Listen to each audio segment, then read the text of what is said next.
Você percebe que seus dentes estão ficando desgastados?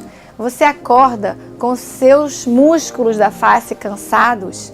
Você tem dor na região do ouvido? Olha, você pode estar com bruxismo. O bruxismo não tem cura e ele é muito comum. Por isso que a gente deve fazer uma placa para proteger os dentes do desgaste que vai ocorrendo durante os anos.